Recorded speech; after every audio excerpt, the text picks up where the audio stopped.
Selon une enquête réalisée par l'Union départementale des papillons blancs du Nord, près de 8000 personnes en situation de handicap intellectuel sont sans solution d'accompagnement dans ce seul département. 8000 personnes, ce sont donc les sans solution. Une situation d'abandon insupportable pour les personnes et aussi des angoisses terribles pour leurs parents et leurs familles. On vous en dit plus sur cette dure réalité et nous sommes en 2023.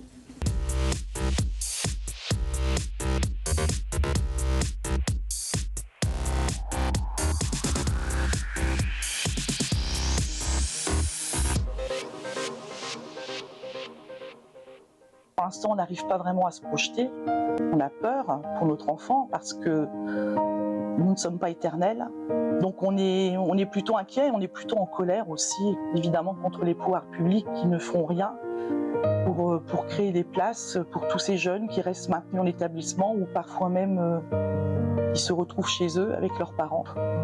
Aujourd'hui, moi je dis souvent aux parents d'enfants ordinaires, imaginez qu'on vous dise que votre enfant est maintenu en CM2 parce qu'il n'y a pas de place au collège ou il n'y a pas de possibilité de faire d'études, donc votre enfant va rester chez vous et puis passera la vie chez vous. Voilà, je pense que personne n'est prêt à entendre ce genre de choses et j'ai l'impression que nos enfants sont un peu sacrifiés. On nous a annoncé clairement que le département ne créerait pas de place pour adultes. C'est la grande mode de l'inclusion aussi et nos enfants qui ne sont pas capables de rentrer en inclusion parce qu'ils ne sont pas autonomes et ils ont besoin d'une prise en charge spécialisée, sont sacrifiés tout simplement. Et je vous présente nos premiers invités, Fanny et Annick Constant. Bienvenue à vous, la fille et la maman. On se présentera tout à l'heure. Claude Oquet, vous êtes président de l'UDAPI des Papillons Blancs du Nord pour ce département. Et donc Emmanuelle Presta, qu'on vient de voir là à l'écran, maman de Chiara, âgée de 21 ans. Bientôt 22. Comment va-t-elle ? Elle va bien, mais bon, elle est en attente aussi, elle, de pouvoir voler de ses propres ailes et de pouvoir vivre sa vie d'adulte, ce qui n'est pas le cas aujourd'hui. On entend dans vos propos là qu'on vient de découvrir l'impossibilité, alors autant pour elle que pour vous, de vous projeter. Or, toute personne a besoin de se projeter, d'imaginer son futur, et pour vous, il y a un mur là en face.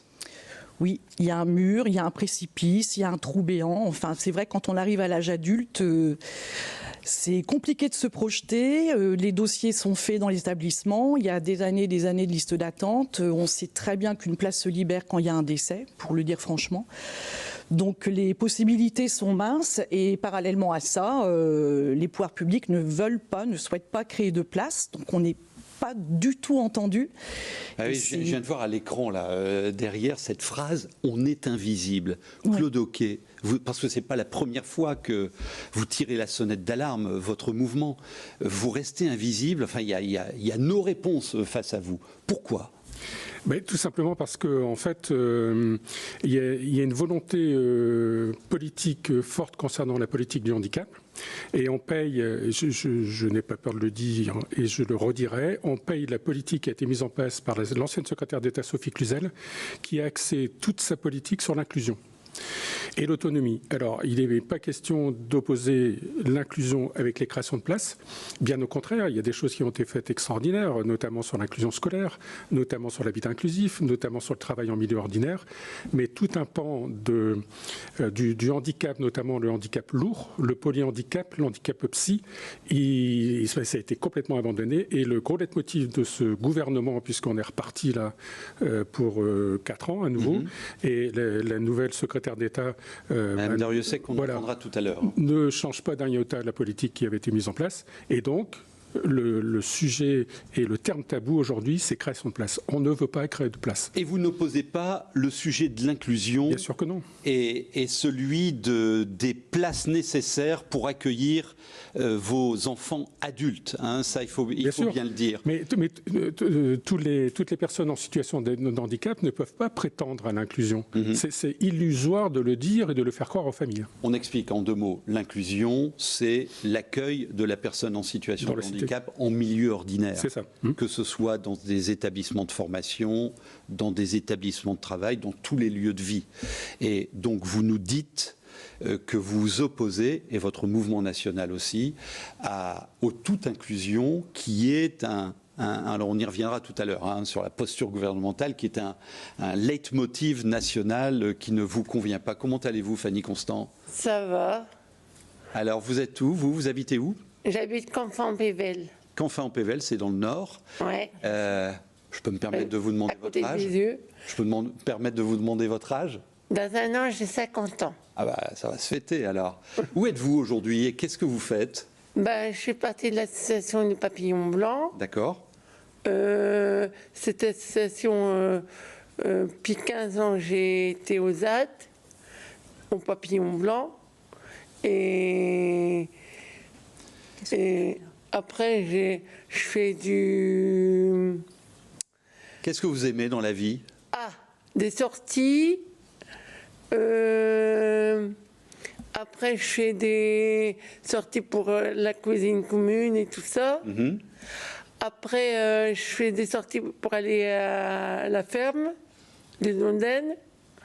Et puis, voilà. Donc aujourd'hui, Annick Constant, Fanny est en accueil de jour. Combien de jours par semaine? Elle part 3 jours par semaine. D'accord. C'est votre mari qui l'emmène, hein, oui, à une vingtaine de kilomètres de chez vous. Oui, et on va la chercher à 2 parce qu'il y a beaucoup de difficultés pour se garer. Fanny souffre de troubles de comportement et dans sa vie, vous aviez choisi une première expérience en école maternelle. Oui. Et donc elle est entrée en école maternelle lorsque j'ai eu mon 3e enfant, mais ça s'est mal passé et comment je vais dire, bon, les enfants ne sont pas toujours gentils, donc mon fils aîné en souffrait énormément parce qu'on l'a maltraité. Il faut dire qu'elle avait une langue qui est dépassée. Bon, elle a été opérée depuis. Bon, elle avait quand même un comportement différent des enfants normaux. Et vous êtes donc le témoignage que le tout inclusion n'est pas possible, quoi.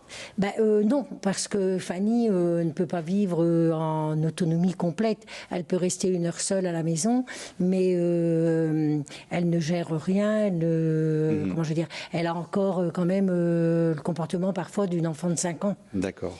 Donc, alors, même si elle paraît quand même dégourdie et qu'elle se débrouille, elle ne peut pas prendre les transports en commun. Il faut qu'on l'accompagne dans chaque déplacement. Vous nous raconterez cela, Fanny, tout à l'heure. Hein. Nous recevrons aussi d'autres invités sur ce plateau et de nombreux reportages, comme la situation de la famille Valin. Madame Valin a 2 filles, Élise et Anaïs, 2 filles autistes. Et aujourd'hui, comme beaucoup d'entre vous, elle interpelle les politiques pour qu'ils viennent sur le terrain comprendre la vie au quotidien de la personne en situation de handicap. Un reportage d'Olivier Scriffure. Avec la farine, on met jusque 2, 5 et 0. Anaïs est une jeune fille autiste. Élise, sa grande sœur, est également handicapée à un niveau plus important. Aujourd'hui, elles partagent leur vie entre la famille et les institutions où elles sont placées. Arrivées à l'âge adulte, tout se complique, elles vont devoir intégrer de nouvelles structures. Bien qu'ayant anticipé, les parents sont dans l'impasse. Concrètement, là maintenant, elles ont 20 ans. On a engagé les démarches dès 2018. Donc ma fille aînée avait à peine 17 ans. Il faut savoir qu'on ne peut pas s'y prendre plus tôt. Parce que de toute façon, sinon le dossier à la MDPH est recalé. On n'oriente pas en secteur adulte un enfant qui a 12 ans. Donc on a commencé les démarches. Elle est sur liste d'attente d'un établissement depuis 5 ans, de 2 autres établissements qui géographiquement ne correspondent pas du tout à nos souhaits, mais on est obligé de le faire. Et à ce jour, elle n'a pas aucune perspective d'intégrer l'établissement souhaité parce qu'il n'y a pas de place. Parce que je me suis rendu compte donc au cours de mes démarches que des établissements adaptés, il n'y en a pas beaucoup. Que quand il y en a beaucoup, ils sont pas forcément, quand il y en a un, ils ne sont pas forcément adaptés à votre enfant. Et qui plus est, il y a une longue liste d'attente. Et pour avoir une place, il faut qu'il y en ait un autre qui meure. Face à la pénurie d'établissements, la maman n'arrive plus à croiser ses souhaits. Garder un contact proche avec ses enfants, trouver un établissement à proximité du domicile où Anaïs et Élise ne perdent pas leurs acquis. Aujourd'hui, la mode, c'est l'inclusion. C'est laisser les enfants dans la vie normale. Or, l'inclusion, pour nos enfants lourdement handicapés, c'est pas possible, enfin, ça n'a aucun sens. Et ce que j'espère aussi, c'est qu'on se pense un petit peu sur la situation des parents et qu'on nous accorde enfin le droit de pouvoir être à temps partiel, le droit d'avoir un temps de travail aménagé, et puis le droit de souffler un peu. L'angoisse de cette famille, c'est le retour de force à la maison, avec la fin de toute vie sociale à l'extérieur. On entend beaucoup angoisse, difficulté à se projeter, le sans-avenir. Alors, qu'on précise bien les choses. Le tout inclusion, vous n'en voulez pas. Et vous demandez des places. Pour le Nord, je suppose que vous en demandez 8000, là, tout de suite. En fait, on souhaite effectivement des créations de places pour, comme on le disait tout à l'heure, pour les personnes qui ne peuvent pas bénéficier de cette inclusion. L'inclusion est importante et nécessaire. Mais vous voyez le témoignage, et il y en a d'autres qu'on a mis en ligne sur notre site. Hein, voilà. Enfin, c'est des témoignages forts, criants. Comme Presta disait tout à l'heure, enfin, au niveau de l'avenir, c'est incertain, on ne peut pas se projeter. Et on a l'impression, et c'était un peu le but de notre campagne, de faire entendre ce message-là aux politiques et au gouvernement. On a l'impression, enfin très franchement, je le dis, hein, qu'ils sont hors sol. Est-ce que vous dénoncez une question économique? Est-ce qu'une solution inclusive est moins chère qu'un placement? Alors, dans l'absolu, non. Parce que si on veut bien faire de l'inclusion, ça coûte aussi très cher. Ça coûte très cher. Maintenant, ce que nous propose le gouvernement, c'est, et on reviendra peut-être tout à l'heure sur les annonces qui ont été faites au Cabinet national du handicap, hein, que nos ASO ont boycotté d'ailleurs, c'est la création de dispositifs. Voilà, le maître mot, c'est dispositif, avec le maintien à domicile, etc. Et ça ne répond pas aux attentes des familles et aux besoins des personnes en situation de handicap. C'est clair. Mais quelle réponse vous demandez là? Ce qu'on demande aujourd'hui, c'est un plan Marshall. Hein, voilà. Un grand soir de la transformation, de l'accompagnement. Moi, ça fait 7 ans que je dis qu'il nous faut un plan Marshall. Ça fait 7 ans qu'on fait des interviews régulières, qu'on fait des conférences de presse, qu'on interpelle les politiques, etc. Ça ne bouge pas. Ça ne bouge pas. Aujourd'hui, le plan Marshall, ça a été chiffré par notre Union nationale, c'est 35 milliards sur plusieurs années. D'accord. Voilà. Voilà. Milliards sur 10 ans. Mesdames, est-ce que vous ressentez aussi cette situation, vous qui êtes au contact quotidien de vos enfants, hein, qui veut parler? Allez-y. Oui, il faut savoir déjà que le quotidien, déjà en soi, est très difficile et que depuis 20 ans, enfin moi pour ma part, puisqu'elle est adulte, on parle de l'âge adulte, on est en bataille constante pour trouver des prises en charge adaptées, etc., les dossiers. Et le temps passe et vous vieillissez aussi. Le temps passe, on a déjà utilisé beaucoup d'énergie et en fait quand on arrive à l'âge adulte on se rend compte qu'il faut encore démultiplier cette énergie parce que on arrive encore dans une situation un peu inédite du rien. Voilà, de zéro proposition, du rien du tout. Donc on se sent, nous la famille aussi sacrifiée, ma fille sacrifiée, on se sent exclu du système. Voilà, c'est très dur. Et vous, Madame Constant? Bah oui, c'est pareil. Depuis des années, on se bat pour qu'elle soit prise en charge correctement. Parce que bon, elle a vécu quand même très heureuse dans la famille et tout ça, mais il arrive un moment où on ne peut plus. Est-ce que vous avez... on est épuisé. Je vous pose la question directement. Est-ce que vous avez cette angoisse, je reprends votre terme, de disparaître avant qu'elle n'ait trouvé une solution pérenne? Oui, et j'ai déjà d'ailleurs posé la question à un chef de service où elle va faire son placement temporaire. Donc bon... On a été rassurés dans le sens où il m'a répondu que s'il nous arrivait quelque chose, qu'à ce moment-là, elle serait sur les listes d'attente en tant que prioritaire. Donc là, ça me rassure dans ce sens-là.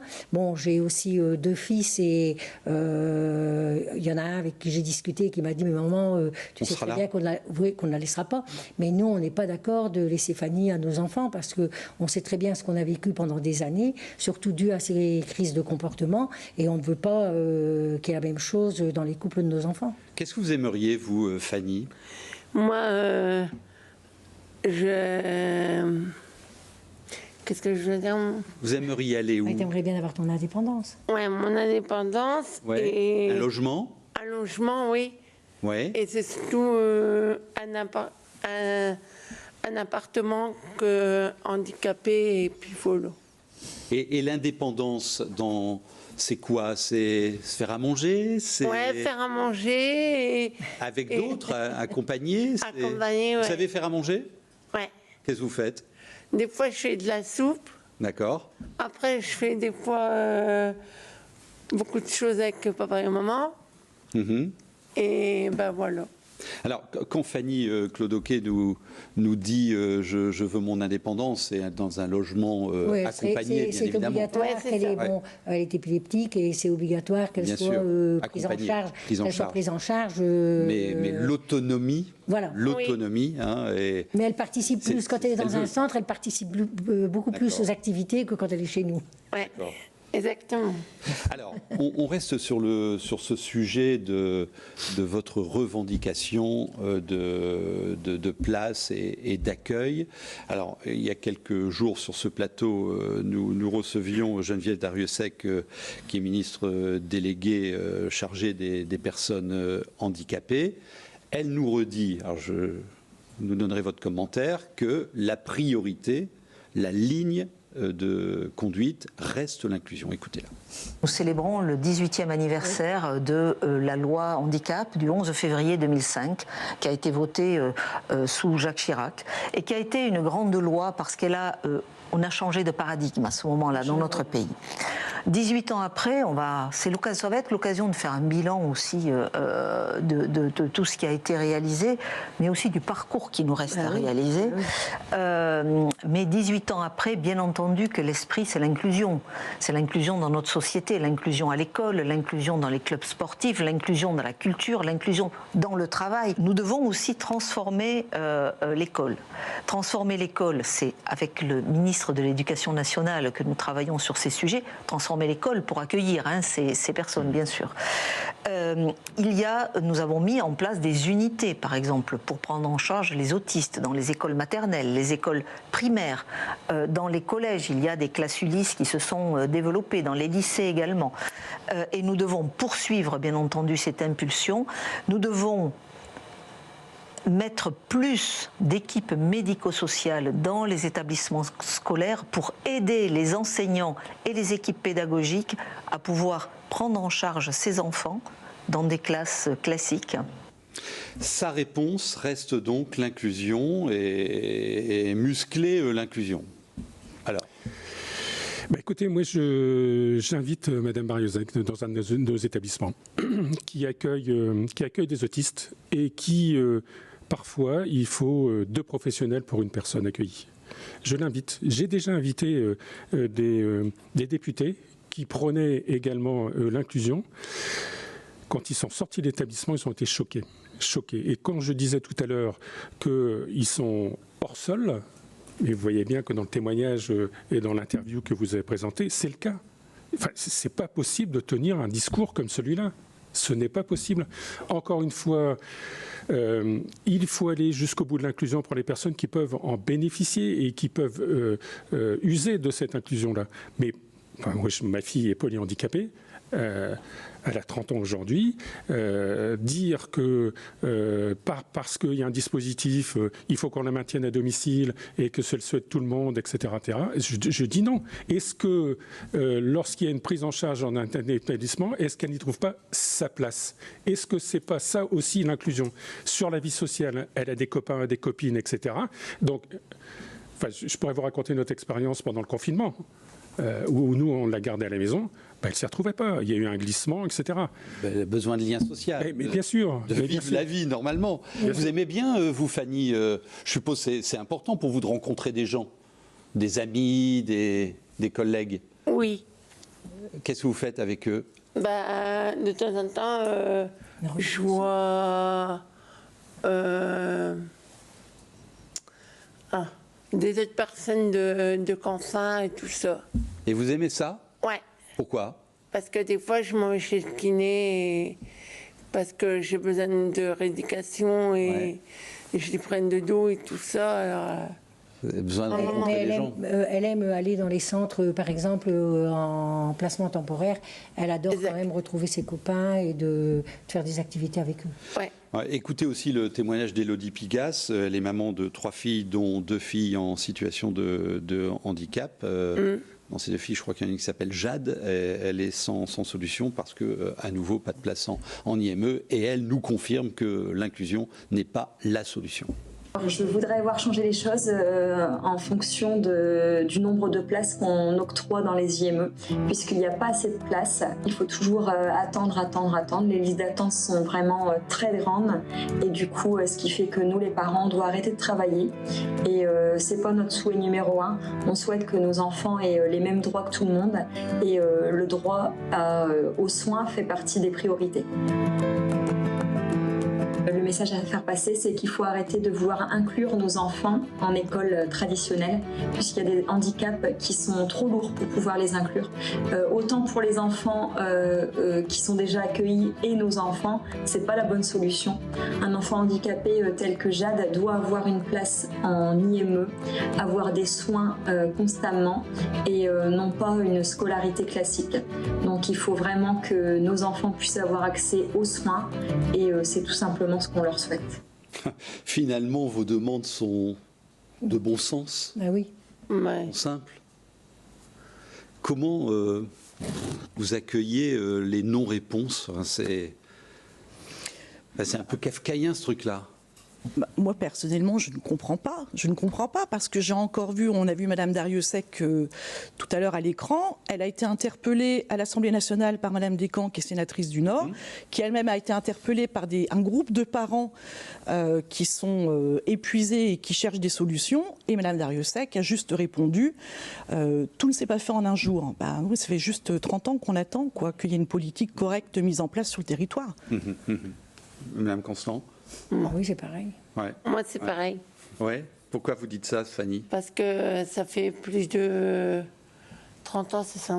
Bah oui, parce que Ouais. ça va. Ouais. Que vous attendez une solution? Que j'attendais une place. Bah, au point de départ, on n'avait pas fait de démarche. Parce que bon, elle était bien chez nous, tout se passait bien. Bon, maintenant, c'est surtout l'âge qui fait que on a besoin vraiment d'être rassuré, et de la savoir heureuse, au fait de trouver un établissement qui lui convienne parfaitement et qu'elle vive aussi bien que elle a été prise en charge Bien sûr. avant. Ça vous rend triste, Fanny, ça vous inquiète, ça vous angoisse? Expliquez-moi. Des fois, ça m'angoisse un peu parce que j'ai des crises d'angoisse à la maison. Voilà, ça m'arrive souvent. Oui. Ouais. Et heureusement que vos parents sont là. Bah, elle a souvent des crises d'angoisse et d'anxiété, les soigner. Est-ce que vous pensez à l'avenir, Fanny? Parce qu'un jour, c'est la vie, vos parents, ils ne seront pas là. On est Elle tous... le dit. Qu'est-ce que vous dites? Elle dit qu'elle va nous mettre en maison de retraite. Oh non. Elle dit qu'elle va nous mettre en maison de retraite, ou alors quand on sera mort, quand ils seront morts, qu'est-ce qui va se passer? Elle emploie ses moulins. Hein. Je serai en logement. Peut-être. Peut-être. Si tu as de la place. Si j'ai de la place. Et si vous n'avez pas de place? Il faudra bien qu'on trouve des solutions. Il faudra trouver une solution pour que j'ai un logement. C'est un sujet aussi. L'allongement de la durée de vie, en soi, c'est une bonne nouvelle, ça. Mais il y a 30, 50, 70 ans, les personnes en situation de handicap partaient avant les parents. Bah oui. Ce qui n'est plus le cas aujourd'hui. Exact. Et ça, c'est une rupture que vous devez assumer, Claude Oquet. C'est ça. C'est complexe, ça. Hein. Oui, parce que l'espérance de vie a quand même bien augmenté. Et puis, ce sujet-là, c'est quand même la préoccupation de tous les parents. Et un sujet qu'on n'a pas encore abordé, c'est effectivement l'avancée en âge ou le vieillissement des personnes que l'on accueille. Et là aussi, il n'y a pas de... il n'y a pas de solution qui est proposée. Il n'y a pas de politique de handicap, comme sur tous les sujets. Il n'y a pas de politique de handicap. Ah non, il n'y en a pas. On va en parler après, mais il n'y en a pas. Alors, dans quelques instants, je vous demanderai effectivement de réagir à ce qu'a produit la conférence nationale sur le handicap. Vous y avez joué de la chaise vide, mais on reste sur le vieillissement. Vous allez écouter le témoignage de Pascal Laversin. Il est papa d'une jeune femme de 20 ans qui s'appelle Clara, sans solution, elle aussi. Et le papa qui, avant son âge, risque de devoir arrêter de travailler pour accompagner sa fille. Écoutez-le. Aujourd'hui, Clara ne peut pas aller en ESAT. Elle n'arrive pas à se concentrer assez longtemps sur son travail. Son handicap ne le permet pas. Elle n'est pas assez productive. Elle souhaite aller employer. Depuis 3 ans, avec ma femme, nous avons contacté plus de 10 associations qui accueillent les gens en foyer de vie. Nous avons eu souvent la même réponse. Nous n'avons pas de place, nous ne pouvons pas accueillir votre fille, ou les délais d'attente sont très longs, ne comptez pas avoir une place avant 10 ans. Pour notre fille, qui ne peut pas rester seule, cela signifie, pour ma femme ou moi, s'arrêter de travailler pour s'occuper d'elle à notre domicile. Nous ne voulons plus espérer la mort d'une personne en vue d'obtenir une place en foyer de vie pour notre fille. Il y a de ça 20 ans, je n'aurais jamais pensé devoir, en 2022, faire ce genre de discours pour faire avancer les choses. Ça fait 2 fois que je l'entends, ça. Hein, Moi, je suis d'accord. Mais oui, je pense Annie, que le foyer de vie que j'ai pensé, c'est que cette station du papillon blanc, ils nous proposent d'aller en logement, mais il n'y a pas de place pour l'instant. Ouais. Je serai aux femmes. En deuxième partie d'émission, Claude Oquet, on parlera donc des résultats de cette conférence nationale, de l'engagement du conseil départemental, qui est une tutelle territoriale en matière de handicap, et puis la France qui vient d'être épinglée par l'Europe par rapport à sa non-action. Vous aurez aussi votre commentaire, mais juste avant de nous quitter, mesdames, dites-nous un peu, la question est bateau, mais comment vous voyez dans ce contexte-là l'avenir? Parce que là, Claude Oquet nous dit on attend un plan Marshall. Bon, vous risquez d'attendre encore, non? On a l'impression que oui, on peut encore attendre un petit moment, puisque de toute façon, nous ne sommes pas entendus. Comment on voit l'avenir, moi j'aimerais être optimiste, mais je ne le suis malheureusement pas. Moi, tout ce que je souhaite, c'est que ma fille soit épanouie dans un établissement spécialisé, parce que je répète qu'elle a besoin d'un accompagnement spécialisé, et qu'elle ait une vie digne, comme tout enfant, tout jeune et tout adulte ordinaire peut prétendre. Voilà. Mesdames Constant. Oui. Moi, c'est pareil. Notre situation ressemble à celle de ce monsieur, ressemble à celle de beaucoup de parents handicapés. On est dans l'attente et on est face à des murs. Il n'y a personne qui nous entend. Ouais, et c'est pas évident. Et plus notre âge avance, et plus on est inquiet. Ah oui. Moi, je suis inquiète quand même pour cette... Parce qu'on dit que Fanny, elle a eu quand même une vie très heureuse et que maintenant, on ne sait pas son devenir. Et pourquoi vous êtes inquiète alors? Parce que le logement, il peut me faire progresser, tout ça. Ben oui. À un moment, c'est vrai. Merci beaucoup pour vos témoignages. Merci à vous. On vous dit bonne chance, je sais pas. Merci. Qu'est-ce qui vous rend heureuse, Fanny? Ah bah, il y a une chose que ça me rend heureux, parce que je suis très contente quand ma grand-mère va m'entendre, parce que mamie Janine est très âgée. Mamie Janine, faites-lui un coucou, voilà. Voilà, elle est à la caméra, ouais. C'est vraiment. Ouais, et ça va vous rendre heureuse. Et en plus, je fais un coucou à elle, parce que on s'occupe d'elle le dimanche et le mardi. Merci beaucoup. On vous en dit plus sur cette situation incroyable. Rien que dans le département du Nord, 8000 personnes en situation de handicap sont sans solution aujourd'hui. Ça leur crée de l'angoisse et chez elles, bien évidemment, mais aussi dans leur famille, comme vous l'avez pu le constater. En deuxième partie, on essaiera d'explorer les pistes et les réponses possibles avec d'autres invités. Vous restez avec nous, on se retrouve dans quelques instants. On vous en dit plus, deuxième partie, quelle solution pour les sans solution? Rien que sur le département du Nord, 8000 personnes en situation de handicap adultes n'ont pas de solution pour leur vie, tout simplement. C'est le cri d'alarme lancé par l'Union départementale des papillons blancs du Nord. Son président est avec nous et on va essayer, comme on l'a fait depuis le début de notre rendez-vous, d'explorer ces réalités et de voir quelle amorce de solution on peut apporter. C'est juste une situation incroyable, kafkaïenne même, en 2023. Bienvenue à nos nouvelles invitées, puisque ce sont des dames. Alors Priscilla Daman, vous êtes maman d'Antoine? Oui, maman d'Antoine qui a 24 ans. 24 ans? Oui. Comment va-t-il? Il va relativement bien, merci. C'est quoi le relativement? Mais c'est être toujours en attente de solutions pérennes. C'est répartir son temps en fait dans la semaine entre un accueil temporaire et la maison.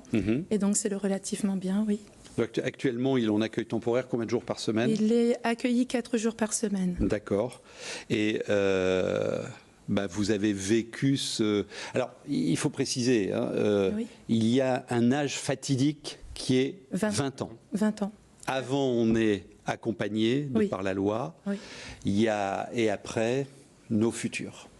Alors, nos futurs, d'autant plus qu'Antoine cumule la double peine, celle d'être porteur d'handicap et aussi d'être trisomique, enfin d'être épileptique. Et donc, en fait, c'est pas facile pour lui. À partir de 20 ans, la solution de l'ESAT ne se présentait pas. C'était pas possible. Donc, en fait, il a intégré une réponse temporaire, une réponse en fait qui dure.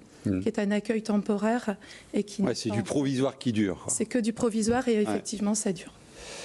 Bienvenue à vous en tout cas. Merci. Pascal Hunet, vous êtes président de Vie Partagée 62. Alors vous avez pris une initiative intéressante, c'est de dire je vais le faire moi-même quoi, et de lancer un chantier incroyable de mise en œuvre d'un établissement d'accueil. Combien de personnes accueillies aujourd'hui? Alors, pour moi, ce n'est pas un établissement d'accueil, c'est un habitat. C'est un habitat, merci de rectifier. Ça n'a rien à voir avec les structures médico-sociales. Oui.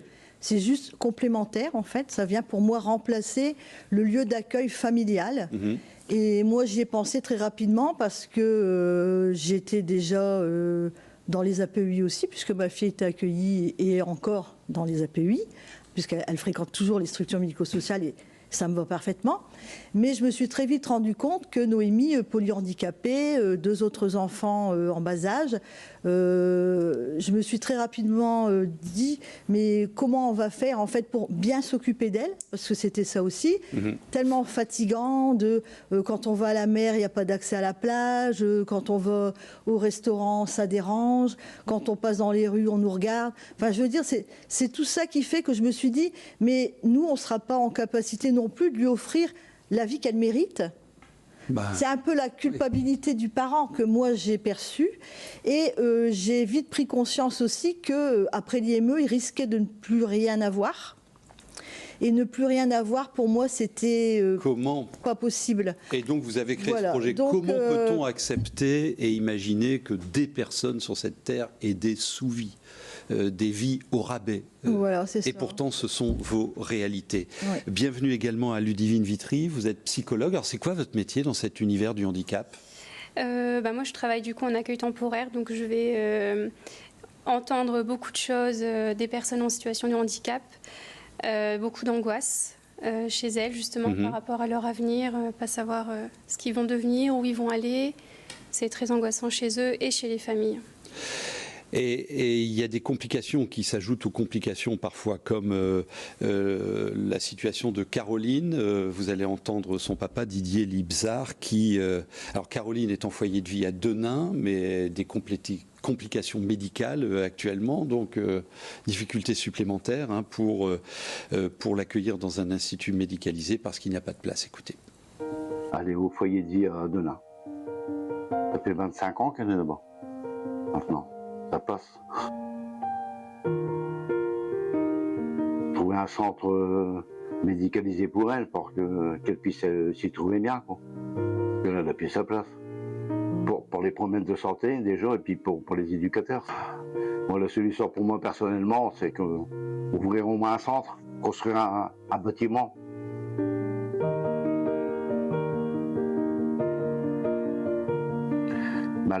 Aujourd'hui, c'est de l'avoir mal comme ça, quoi, de l'avoir souffrir. Ça s'intéresse plus à rien. Et puis d'avoir de sortir de l'hôpital, rentrer de l'hôpital, aller aux urgences, revenir le soir, quelquefois 4-5 fois dans la semaine. Bien sûr que c'est important, parce que le vieillissement, moi je suis plus tout jeune et le jour que je serai plus là ni sa maman, on fait quoi? Alors, je sais pas vous, mais moi, ça me retourne, ça. Et donc, du coup, vous qui êtes à ce rendez-vous, vous pouvez contacter ces associations, les Papillons Blancs et autres, pour aussi les accompagner. J'ai l'impression que c'est un sujet... c'est un sujet national, un sujet de société, je n'ai même pas l'impression, c'est certain. Alors, cette conférence nationale du handicap, vous avez choisi de pratiquer la chaise vide, c'est pas dangereux, ça ?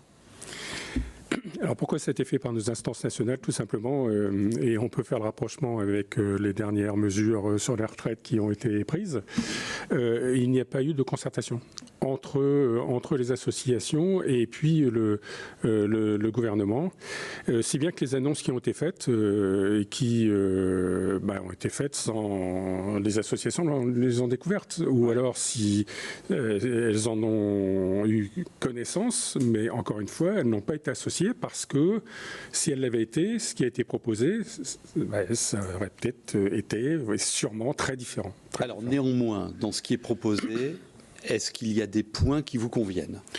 Alors, dans les propositions qui ont été faites, il y en a 70, donc c'est un catalogue à l'après-vert. Et moi, je vais en retenir 3. D'abord, le fait de dégager 1,5 milliard sur l'accessibilité.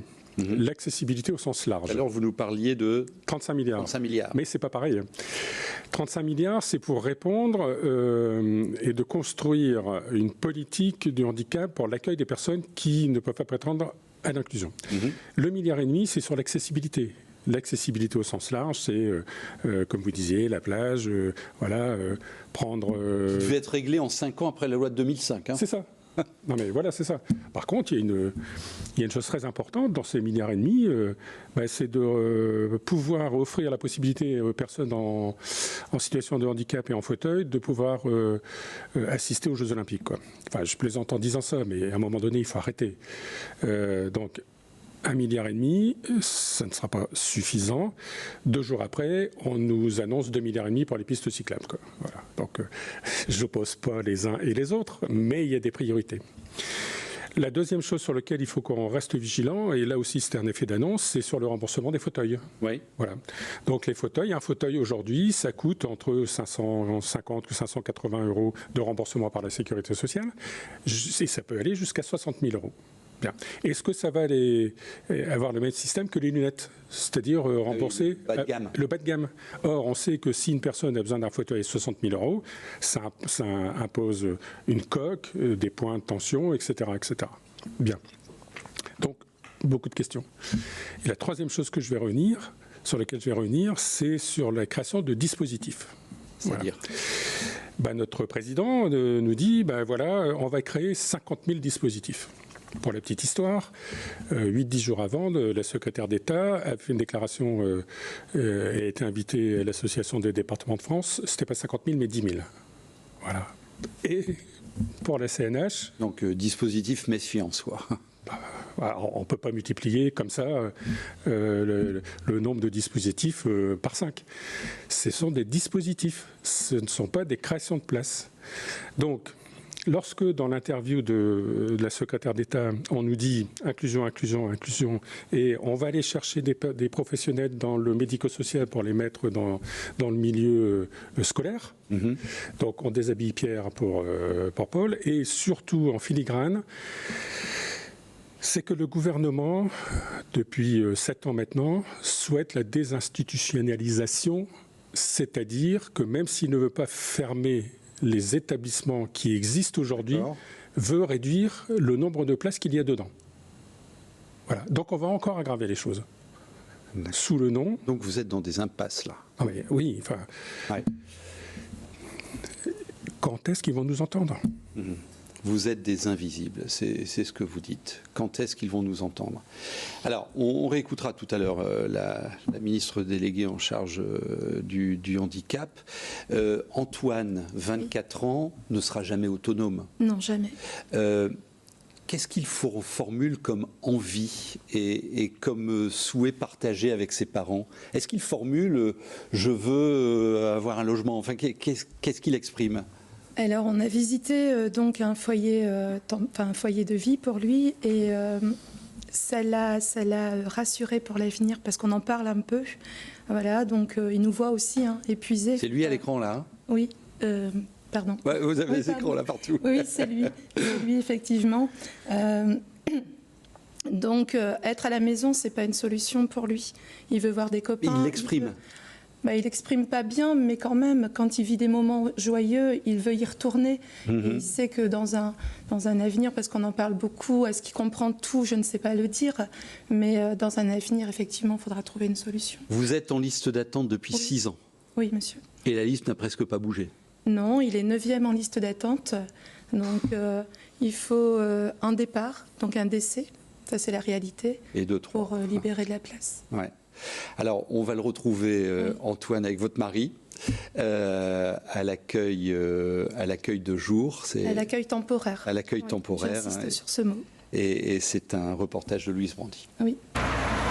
Il est 9h30. Comme tous les jours, Antoine se rend à l'accueil temporaire d'Hazebrouck. Aujourd'hui, c'est François, son père, qui le dépose avant le travail. Antoine est alors pris en charge par des éducateurs et entouré d'autres adultes au handicap divers. Pour François, cet accompagnement est fondamental pour son fils atteint d'une trisomie 7. Il a besoin lui aussi de liens sociaux, à minima. Je dirais une personne à domicile ne serait pas convenable pour lui tout autant. Dans le centre, la journée commence par le rituel du matin. Tout le monde discute autour d'un café. Un moment d'échange ordinaire mais important. Pour Antoine, ce sera un cappuccino. Ensuite, le jeune homme de 24 ans retrouve un petit groupe pour parler des futurs projets du centre. Antoine propose une idée, qu'il chante devant tout le monde. Toi, tu as chanté ? Bah oui. Et t'aimerais bien qu'on fasse un spectacle où toi tu chantes? Même si cet accueil de 9h à 16h soulage les parents d'Antoine, ça n'est pas une solution sur le long terme, selon François. On a tous les deux des activités professionnelles assez prenantes, donc ça nous restreint notre volume horaire forcément de notre journée. Notre souhait, c'est qu'Antoine puisse intégrer un foyer de vie. Sauf que le problème, c'est que il n'y a pas de place. Et voilà, Antoine est inscrit depuis l'âge de ses 17 ans, donc ça fait 7 ans qu'il est inscrit sur diverses listes d'attente et on sait qu'on n'aura pas de réponse avant des années. Donc c'est une situation qui est lourde, qui est lourde pour lui, je dis, parce qu'il a besoin de contact, il a besoin de se sentir chez lui à un moment donné aussi, de vivre sa vie d'adulte. Et pour nous parents, c'est lourd parce qu'on n'a jamais de répit, quoi. Donc voilà, on est dans cette situation un petit peu inextricable où on ne comprend pas pourquoi Antoine n'aurait pas sa place dans la société, tout simplement. Selon l'association Les Papillons Blancs, 14 000 familles dans les Hauts-de-France se retrouvent sans solution adaptée pour leur enfant. C'est ta fête. Ça vous fait quoi là? C'est de l'émotion forcément.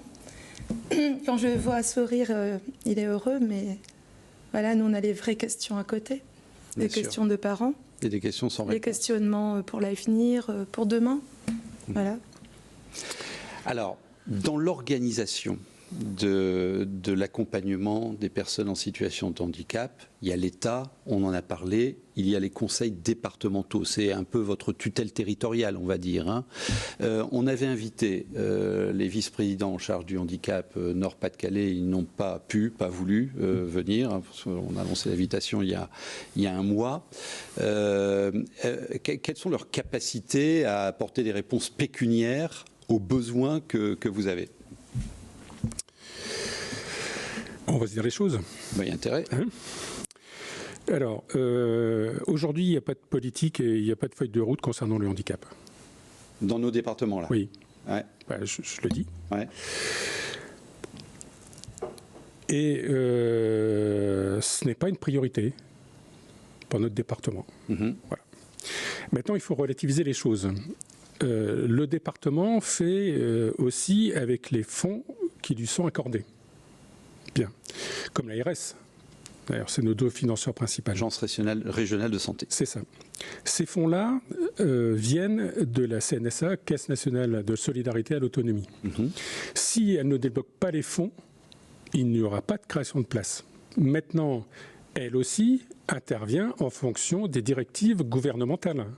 S'il n'y a pas de choix sur la politique et de création de place, il n'y en aura pas. Ça, il faut bien l'entendre. Donc, au niveau du département, donc effectivement, voilà, il n'y a pas de. Je considère qu'il n'y a pas de feuille de route sur le handicap. Quand même, si le président dit que c'est sa deuxième priorité, le handicap, on n'en a pas vu beaucoup d'effets. Et alors après, je comprends, c'est un gestionnaire, il est là pour défendre son département, de répartir, etc. Bon, 80% des sommes allouées au département doivent être consacrées au social. Au social. Voilà. Bon, aujourd'hui, c'est lui qui gère le RSA, par exemple. C'est ça. Mais ouais. D'accord. Donc voilà. Alors je les blâme qu'à moitié. Néanmoins, si c'est les présidents de département, si les vice-présidents, si les députés, si les sénateurs ne sont pas notre porte-parole pour le département à l'ADF, pour les députés à l'Assemblée nationale, pour les sénateurs au Sénat, s'ils ne sont pas notre porte-parole, eh bien on ne sera pas entendu. D'accord. Je leur ai dit à plusieurs reprises, vous êtes notre relais, donc montez au créneau. C'est clair. Alors, votre histoire, vous nous avez amené quelques photos d'ailleurs hein, de votre maison à Méricourt, c'est dans le Pas-de-Calais. Bon, c'est évident de monter un dossier comme ça parce qu'il y a des centaines de milliers d'euros derrière. C'est pas évident, mais c'est le parcours d'un parent d'enfant handicapé où on est sans cesse en train de chercher des solutions. Je rejoins tout à fait les parents qui sont ici. C'est les mêmes problèmes, les mêmes angoisses. Qu'est-ce qui va devenir quand on ne sera plus là? Est-ce qu'on va être en capacité de s'en occuper encore et combien de temps et dans quelles conditions? Donc moi j'ai pris la décision très tôt finalement de prendre mon bateau de pèlerin et d'essayer de faire des petites choses sur ma commune pour aider les autres familles d'enfants handicapés. Donc ça a commencé comme ça, et puis petit à petit, la commune m'a prêté une salle où j'ai pu accueillir les après-midi des adultes porteurs de handicap sans solution. Et de là est venu le projet final qui était d'ouvrir un habitat, on va dire comme en colocation, pour des personnes adultes. Vous accueillez combien de personnes? 8. 8. Le lieu s'appelle La Ressource. Ça s'appelle La Ressource, voilà. La Ressource, parce que pour le faire, il m'a fallu beaucoup de ressources. Et c'est un lieu de ressourcement. Ça me ressource, vous voyez, donc voilà. Ouais. Un peu la contrepartie de 10 ans pour monter le projet. Oui, 10 ans pour monter le projet parce que ça n'existait pas parce qu'on disait mais pourquoi, il y a déjà des structures médico-sociales, c'est pas la peine, ou vous n'allez pas être en capacité d'en occuper. Voilà, mais on n'a jamais, je veux dire, le but c'est pas du tout de faire concurrence à une structure médico-sociale. On a un habitat. Comme nos enfants qui s'en vont, qui sont grands, qui vont vivre avec quelqu'un dans un autre habitat que le nôtre, restent nos enfants. ça ne les empêche pas d'avoir une vie sociale en dehors de nous. Donc pour moi, c'est ça. D'accord. Elle continuera en structure si elle a la chance d'avoir une structure, mais elle aura son habitat avec ses copains, encadré jour et nuit par des professionnels, bien entendu, et avec aussi un partenariat très fort avec les familles, qui sont bien sûr... Quel est le prénom de votre enfant, vous ? Noémie, qui va avoir 25 ans. 25 ans. Et donc, du coup, maintenant, vous initiez d'autres projets, vous accompagnez, c'est possible ? Oui, bien sûr. Moi, j'ai toujours essayé d'aider à mon niveau les familles d'enfants porteurs de handicap, que ce soit pour faire des dossiers MDPH ou voilà.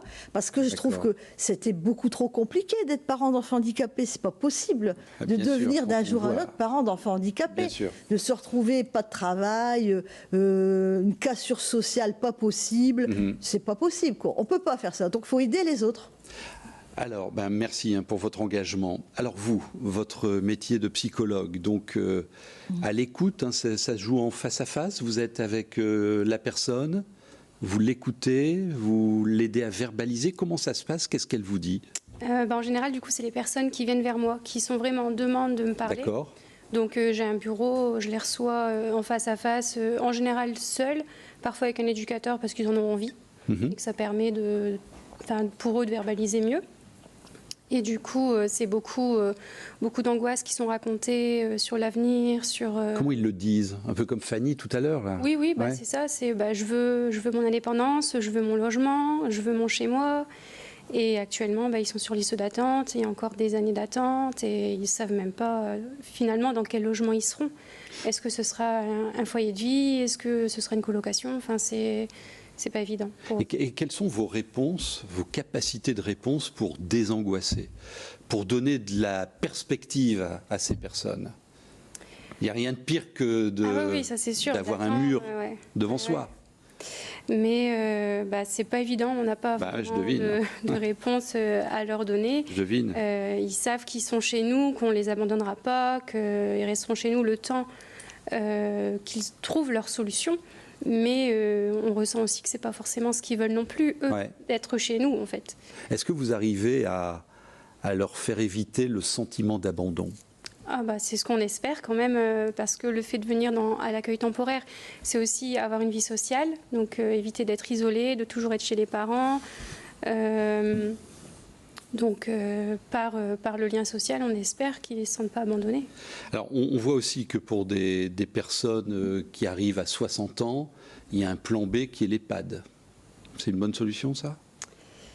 Personnellement, je ne suis pas certaine. Ça correspond au profil de certaines personnes, c'est ce qu'ils veulent. C'est bien, tant mieux. Mais l'EHPAD n'est pas toujours la solution, parce que déjà 60 ans c'est jeune, ces personnes n'ont pas forcément envie d'aller en EHPAD à 60 ans, et puis le personnel n'est pas forcément formé, quand ils sont en structure médico-sociale, on leur propose beaucoup de choses, et quand on arrive en EHPAD, il n'y a plus grand chose en fait. Les activités ne sont pas adaptées, c'est différent. Est-ce que le Covid a été fatal pour des personnes dans la rupture du lien, ça a dû ajouter à la désespérance, ça. On voit que le Covid a eu des effets sur le comportement des personnes qu'on accueille, des personnes qui ne sont plus revenues. En fait, je pense que ça a été une cassure et ils ne sont pas revenus. Et puis on voit l'importance du lien social, justement, des personnes qui n'avaient plus le moral. On a des retours c'est très compliqué pour eux. Merci beaucoup pour vos témoignages. Une dernière question pour conclure à Claude Oquet. Et pendant votre réponse, d'ailleurs, on va diffuser ce spot que vous voyez à l'antenne depuis plusieurs jours, qui est très bien fait, pour nous faire prendre conscience à nous tous de cette dure réalité. La suite. Alors, avant de répondre à votre question, je voudrais apporter 2 précisions. Les 8400, c'est uniquement des personnes sans solution, c'est uniquement sur notre mouvement. On n'a pas... On a entendu 13 000 tout à l'heure. Sur les Hauts-de-France, mais uniquement sur les papillons blancs. Voilà. Et il n'y a pas que les papillons blancs. Le deuxième point, c'est qu'après avoir entendu les témoignages qui ont été diffusés aujourd'hui, on voit bien que c'est le même discours. Et on pourrait se dire, ils se sont consultés avant que les témoignages soient recueillis. Non, ils ne se sont pas consultés. Donc ça prouve bien qu'il y a une cohérence. Dans la lutte, là aussi. Hein. Voilà. L'avenir, ça va être quoi? La suite. Donc on va continuer sur les réseaux sociaux à diffuser ces témoignages-là. Et on va envoyer à chacun des élus du Nord, que ce soit les conseillers départementaux, que ce soit les sénatoriales qui arrivent là. Oui. Alors sénatoriales, les sénatoriales, quand ils vont arrêter de se battre un peu entre eux pour savoir qui va avoir la place et qui vont écouter ce qu'on a à leur dire, ça ne sera pas plus mal. Donc, c'est d'envoyer dans leur boîte mail, soit d'Assemblée nationale ou députés au conseil départemental, nos vidéos. Tous les 2 jours. Voilà. Et je pense qu'ils vont en avoir peut-être un peu marre. Donc, campagne de harcèlement positif. Exactement. D'accord. Voilà, bon. Et j'espère que ça va être relayé sur le plan national et que même si notre secrétaire d'État a décliné le rendez-vous parce qu'elle avait été invitée au dernier moment. Elle a dit non hier. Ouais. Voilà, eh bien je trouve ça bien dommage.